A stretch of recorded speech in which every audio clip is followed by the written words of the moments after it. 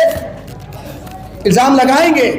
اور اسی طرح سے چند دن پہلے ہمارے نیپال کے اندر بھی جو ہمارے نیپال کی پردھان منتری ہے سشیلا کارکی، انہوں نے بیان دی کہ اسلام کے اندر عورتوں کا کوئی مقام نہیں ہے، عورتوں کی کوئی حیثیت نہیں ہے، عورتوں کو زندہ درگور کر دیا جاتا ہے، ان کو دفن کر دیا جاتا ہے۔ تو وہاں کے مسلمان کمیٹیوں نے ایکتا ہو کر ان کی آواز کو لگایا اور کہا کہ یہ اسلام سے پہلے کا معاملہ ہے، اسلام کے بعد کا معاملہ نہیں ہے، بلکہ اسلام نے تو اسلام کی جو دھارمک گرنتھ ہے قرآن مجید، ان میں سورۃ النساء یہ عورت ہی کے نام سے سورت کو نازل کیا گیا ہے۔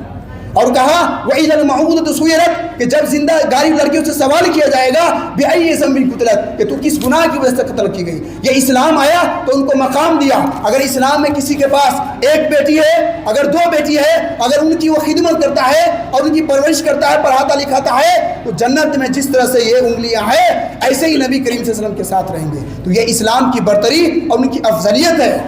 اور آخر میں ہم اللہ تعالیٰ سے دعا کرنا چاہتے ہیں کہ اللہ تعالیٰ مدرسہ کے ذمہ داران کو ہر آفات اور بلا سے بچائے، اور جب تک اس دنیا میں رکھے ہم تمام مسلمانوں کو اسلام پہ رکھے، اور جب خاتمہ ہو تو ایمان کی خیر پہ خاتمہ ہو۔ دعا کریں الحمد للہ رب العالمین۔